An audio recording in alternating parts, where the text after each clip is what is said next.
నీవు నీ ఆశీర్వాదం, నీ దీవెన వాక్యానుసారమైందనా? దేవుడు ఆశీర్వదిస్తే, దేవుడు దీవిస్తేనే దీవించబడ్డావా?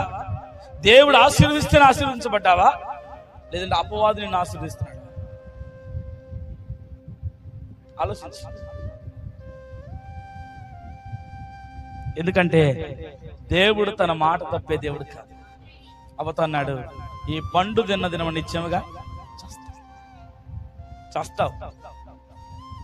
అపవాది అన్నాడు, అవిశ్వాసాన్ని కలగజేశాడు, చావవో చావవో చావవో. ఆమె దేవుని మాట మీద నమ్మకం పోయింది, అపవాది మాట మీద నమ్మకం ఎక్కువ వచ్చింది. ఈరోజు మనకు కూడా అంతే. మీరు వాక్య పరిధి దాటడానికి వీలేదు. వాక్య పరిధి దాటి మీరు ఆశీర్వదింపబడ్డారు అని అంటే మాత్రం అది అపవాది ఇచ్చిందనే సంగతి మర్చిపోయారు.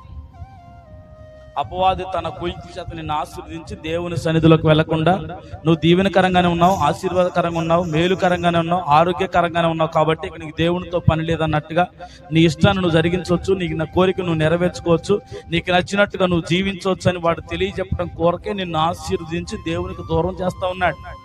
కారణం, నువ్వు దేవుని మందిరానికి రాకపోయినా, ప్రార్థన చేయకపోయినా, వాక్యం వినకపోయినా ఈరోజు నువ్వు ఆశీర్వదింపబడుతున్నావు అంటే కారణం ఏంటి? ఎవరు నిన్ను ఆశీర్వదిస్తున్నారు? అవండి, అబ్రహాము సమస్తాన్ని వదిలిపెట్టి దేవుడిని వెంబడిస్తేనే దేవుడు ఆశీర్వదించాడు అబ్రహాముని, కాదా? సమస్తాన్ని వదిలిపెడితే. కానీ ఏం వదిలిపెట్టకుండా నీకు ఆశీర్వాదాలు వస్తుంది అంటే ఎవడు ఆశీర్వదిస్తున్నట్టు నిన్ను? కదా?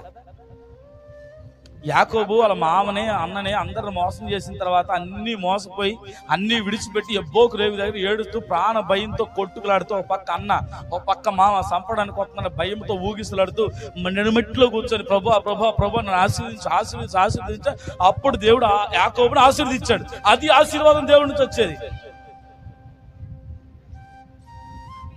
ఈరోజు నువ్వు దేవునితో పెనుగులాడే అనుభవం లేదు, గట్టిగా గంట ప్రార్థన చేసావు అనుభవం నీకు లేదు, ఒక 10 నిమిషాలు బైబిల్ చదివే అనుభవం లేదు, ఒక ఆదివారం బుధవారం క్రమం తప్పకుండా ప్రార్థన జీవితానికి వచ్చే అనుభవం నీకు లేదు. అయినా దేవుడు నన్ను ఆశీర్వదించండి. ఎవరు నిన్ను ఆశీర్వదిస్తుంది? దేవుడు కాదు.